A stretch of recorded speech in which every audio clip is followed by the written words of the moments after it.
Hello friends, I am Dr. Rushda Riaz and I am working at Motherhood Maternity Center for around 10 years as obstetrician and gynecologist. स्वास्थ्य समस्या और समाधान के नए videos को देखने के लिए लाइब्रेट के यूट्यूब चैनल को सब्सक्राइब और बेल आइकन को प्रेस करें।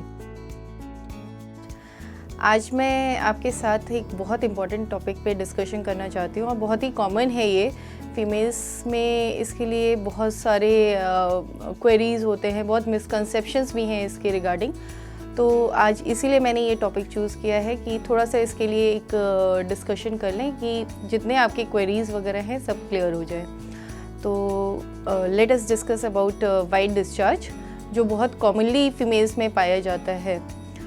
अच्छा, वाइट डिस्चार्ज सबसे पहले तो ये एक मिसकंसेप्शन इम्पॉर्टेंट है कि बिल्कुल अपने दिमाग से निकाल दिए कि जितने वाइट डिस्चार्ज होते हैं किसी न किसी बीमारी का लक्षण है। ऐसा बिल्कुल भी नहीं होता है।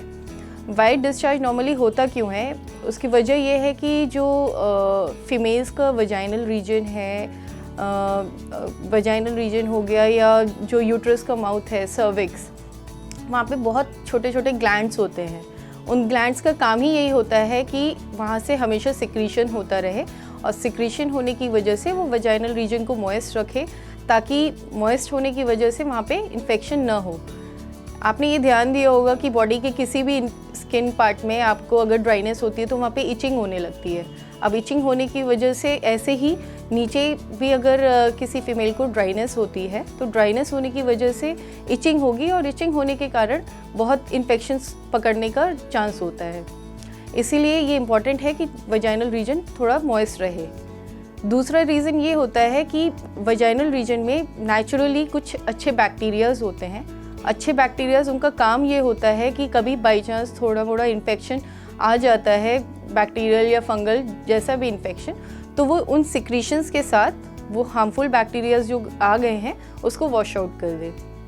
नॉर्मली एक मेंस्ट्रुअल साइकिल में होता है कि ड्यूरिंग पीरियड्स, जो पीरियड्स के दौरान में तो वाइट डिस्चार्ज बिल्कुल भी नहीं आता। इवन आफ्टर मेंसेस 3-4 डेज़ तक वाइट डिस्चार्ज नहीं होता है।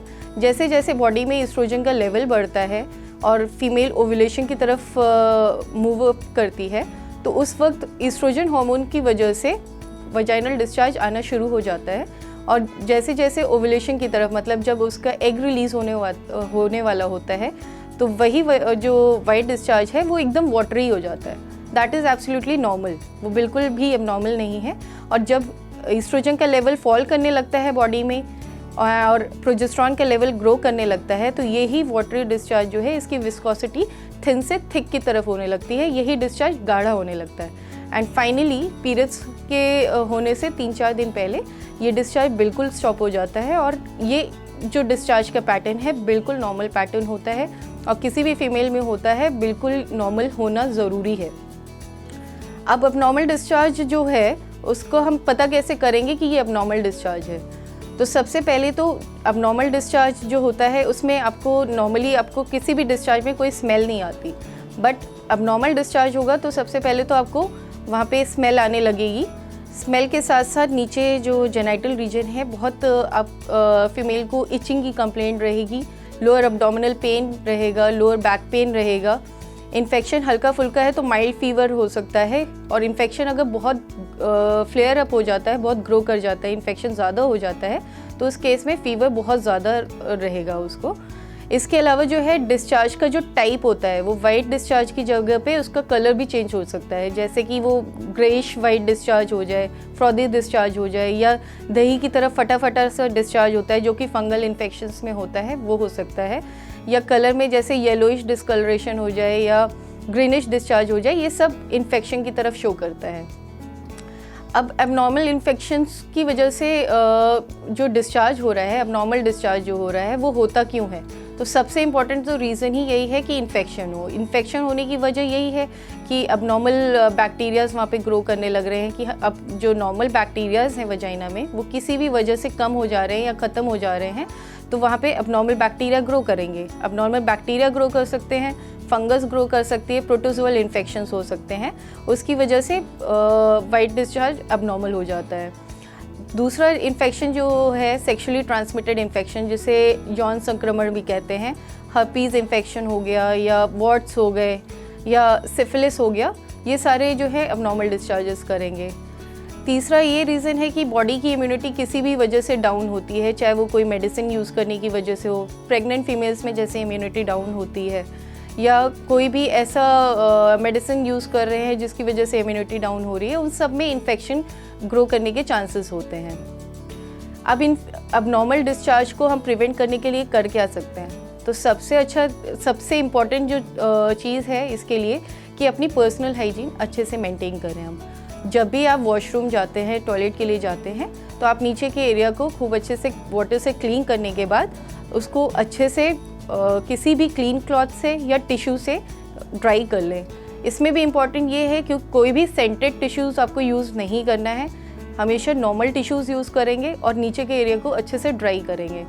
जो आप अंडरगारमेंट्स यूज़ करते हैं वो सिर्फ और सिर्फ कॉटन के होने चाहिए, ताकि वहाँ पे एयर अच्छे से मूव कर सके और इन्फेक्शन ना हो। तीसरा ये कि आपको इम्यूनिटी ऑब्वियसली अपनी अच्छी करनी है, क्योंकि इम्यूनिटी अगर डाउन होगी तो ऑब्वियसली आप इन्फेक्शन जल्दी ग्रो करेंगे। इसके अलावा इम्पॉर्टेंट ये है कि कोई भी फीमेल अगर सेक्सुअली इंटरकोर्स कर रही है तो उसके बाद बहुत इम्पॉर्टेंट है कि यूरिन पास करे। यूरिन पास करने के बाद वही नीचे के एरिया को अच्छे से क्लीन करके ड्राई कर ले। अब अबनॉर्मल डिस्चार्जेस अगर किसी फीमेल में है तो उसको करना क्या चाहिए? सबसे इम्पॉर्टेंट है कि कोई भी साइन एंड सिम्टम जो मैंने आपको पहले बताए हैं कि कुछ भी उससे रिलेटेड प्रॉब्लम हो रही है तो तुरंत अपने गायनेकोलॉजिस्ट के पास जाएं। जाने के बाद डॉक्टर आपको एग्जामिन करेंगे, करके हमें ये पता चलता है कि वो किस टाइप का इन्फेक्शन है उसको, और इन्फेक्शन एक्चुअली इन्फेक्शन है कि कुछ और ही प्रॉब्लम है। इन्फेक्शन है तो वो टाइप ऑफ इन्फेक्शन के हिसाब से आपको मेडिसिन चलाएंगे, और सिवियरिटी ऑफ इन्फेक्शन पे भी डिपेंड करेगा कि आपको ओरल मेडिसिन मिलेगी कि इंजेक्टेबल मेडिसिन मिलेंगे, या सिंपली आपको लोकली क्रीम्स या कोई जेल लगाने के लिए मिलेगा, उससे आपका ट्रीटमेंट होगा। तो आई होप फ्रेंड्स आपको मेरी बताई हुई इंफॉर्मेशन से क्वेरीज क्लियर हो गए होंगे। बाकी आपको कुछ भी प्रॉब्लम होता है इससे रिलेटेड तो आप अपने गायनेक को कांटेक्ट कर सकते हैं, या आप मुझसे भी कांटेक्ट कर सकते हैं लाइब्रेट के थ्रू या मेरे क्लिनिक पे आके मदरहुड मैटरनिटी सेंटर पे। Thank you so much. अगर आपको ये वीडियो अच्छी लगी हो तो लाइक, शेयर और कमेंट करें।